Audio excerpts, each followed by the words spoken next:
This is a metal hinge pan belt with wing plates on it. This is a 48-inch wide hopper loaded with a bobcat. This is for metal sorting into a baler.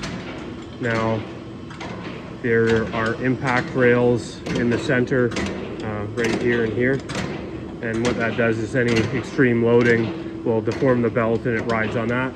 Rides on 2-inch train track rails compared to lighter duty versions with the angle iron.